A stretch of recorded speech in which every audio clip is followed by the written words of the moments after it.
Welcome to the overview training. This training is designed for all ProLender users. We'll cover the main screen, basic functions, loan setup, reports and forms, work queues and tasks, business rules, and support tables. So let's go ahead and get started. To access ProLender, double-click on the ProLender icon located on your desktop. Enter your login and password. Now you'll get this from your ProLender administrator. If you want to change your password, go ahead and click the link there. Otherwise, just hit the enter button on your keyboard. Now when you first log into ProLender, you'll notice that you don't see anything on your screen. So we're going to need to go ahead and open up a loan. So I'm going to click on the file search icon. And I'm going to choose any of these options to search for my loan. In this case, I'm just going to use the borrower's last name. So I'm going to type it in, and it happens to be overview. And it's going to give me a list of all of the loans that fall within that criteria. So I can just click on it and then click OK. Now that the loan is open, we can take a look at the main screen. So this first section is your navigation panel or your workflow panel. Now you'll notice that the departments are organized in such a way that the loan will actually move from the top down through the bottom as it goes through the loan process. And if I click on a department and click on a screen, you'll notice that this section will change. Some of the screens, if you click on them, they may have tabs that you can also click on. Now this top section is your general information, and it's not editable, but you'll be able to view the borrower's name, their social, the property address, the loan number, the app date, the loan status, and the loan amount. So no matter what screen you're working on in ProLender, you'll always know which loan you are working on. Let's take a look at some of the favorites. So up at the top, you can even add favorites to your departments or to your reports.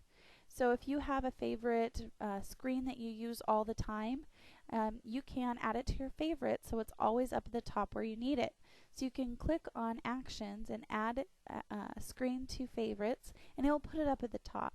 So if you're a user that only uses a few screens, definitely add it to your favorites. I'm going to go ahead and minimize some of these screens. Let's take a look at our menus up at the top. So they're listed across the top. The first one is File. So if you need to add a new loan or update a loan, search for a loan, there's quite a few options when you need to exit out of ProLender, or maybe you want to open up one of the last 5 loans you're working on. We also have the Edit and Tools menu. So if you need to access admin settings, you would do that here, or maybe you want to take a look at some dashboards. We also have printer setup, maybe you need to print docs, print a report. We have action items, which we'll talk about in other trainings. And then, of course, our help file. So if you have questions, just go ahead and click on the help file. There's a couple different options if you want to see what's new. If you need to see what version you're running, you can check that here. Let's take a look at some of the icons listed across the top. So instead of having to go to File and then click on New Loan, or go to Tools and click on History, ProLender has some shortcut icons located at the top of the screen. So you can just click on the icon, like this one is Show Hide View, which would show your tree view or your navigation panel. Next, we can add a new loan by clicking on the icon. So we can add a blank loan, we can import a loan file, or we can copy an existing loan. Most cases, you'll probably import a loan file. So we're going to choose our file type. In this case, we're just going to choose a calyx point. And we're going to use the little search icon to locate the calyx point file on our desktop or on our workstation. Once we confirm it's the correct file, we'll go ahead and click OK. It'll give us a little bit of information about the loan that we're about to import, and it's also going to give us any possible duplicates just to make sure that we're not duplicating a loan. So check the box and click Run. Now it's going to import all of that information from that file into ProLender. So now we can see that we have our new loan, which is our sample Tom file, and we also have a new loan number. Going back to our sample file, let's take a look at the refresh button. This makes sure that you're looking at the most current data, since multiple users can be in one loan at the same time. Now let's take a look at the Save icon. You'll notice that it is in gray. If I were to make a change on a loan, like changing the property type, you'll notice that now it is blue. Once I click on it and we actually save our changes, it turns back to gray. The undo icon allows you to undo any changes that you made since the last time you saved. So if we change the property type or maybe even some other fields, when we use this icon, it's going to ask us if we want to undo all of those changes. And once we do, it puts us back in the position that we were the last time that we saved the loan.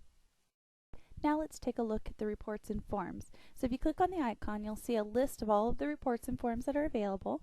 You can sort by the report name or by the department for which the report or form is located.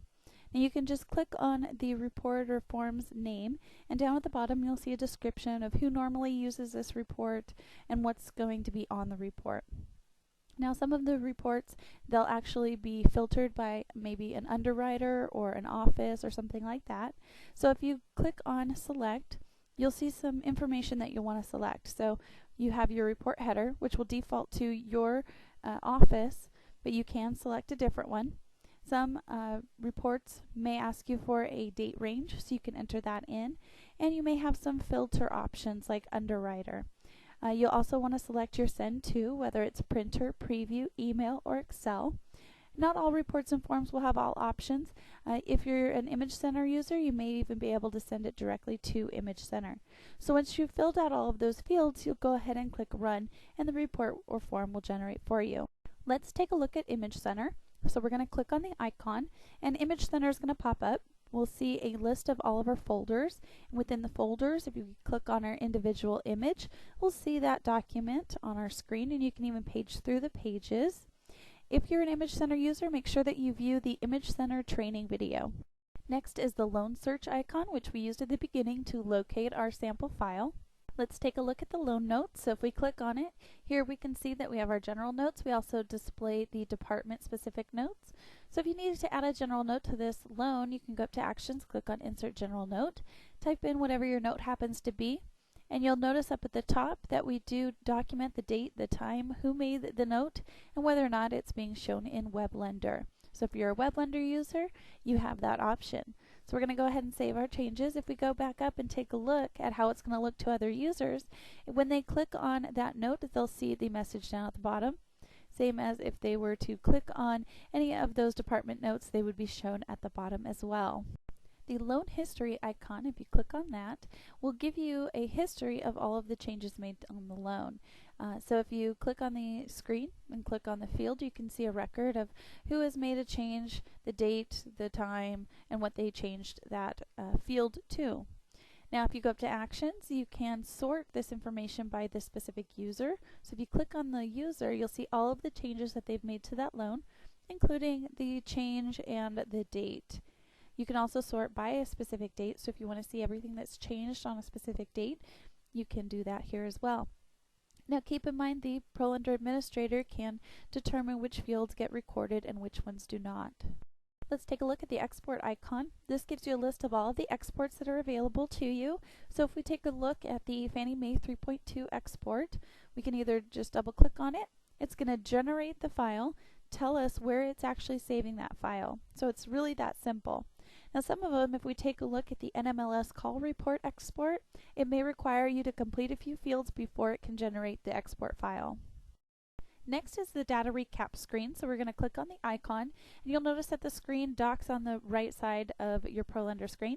You do have some different pages that you can click on to give you some different information like compensation or underwriting analysis. Now if you don't want this screen to be docked on your ProLender screen, you can click the icon and drag it anywhere on your desktop, which means you can keep it up while you're working through ProLender. The next is the Notify feature. This allows you to send an email. So here we give you a list of all the people that are associated with this loan. So you can just check the box next to their name. It doesn't matter if they're an internal person or an external person like a broker or broker rep or something like that. You can add any additional emails, enter in your subject of your email, and of course your content. Down at the bottom you'll see that we do say include an email notification, so you'll get an email as well. So just hit the send button and your email will be sent to all of these people that you have indicated. Let's take a look at work queues and tasks. So if you click on the icon, the screen will pop up. You can place it anywhere on your desktop. You can choose from a list of work queues. So based on the user, you'll have different lists. And the work queues all have different set of criteria for the loans that you'll see. So in this case, we'll have conditions received and not cleared. So we'll double click on the loan to open it up in ProLender. You'll see that it's now open. We can go back to our work queue and double click on another loan and open it up as well. Now if we go back to our work queues and tabs screen, we can click on the tasks tab. You'll see all of your open tasks. You can look at closed, or you can even take a look at the tasks that you've assigned to other users. So here we can open up a task and take a look at the detail. So you can even assign it to a specific loan just by clicking on the link to loan. You can enter in the description. You have your assigned to fields, when it's actually due, and even a time that it's due. So you can assign these to other users or to yourself. If you want to add a new one, just click add and complete all of the fields. Now this is a really great tool for a manager to where you can look at all of the assigned tasks to other users. You can double click, check to see when it's due, if what they've done. So you can really keep track of how you're managing your users. Now let's say that you're the user and you've completed this task. You just enter in the information and now it no longer shows up on that list. Now let's take a look at the help file. So if we click on the icon, we're going to open up to the help file. Here you'll see you have a table of contents, getting started guide. You have installation, program setup, so admin settings, all that information that you're going to need. We also have program overview, so all of the things that we're covering in today's training.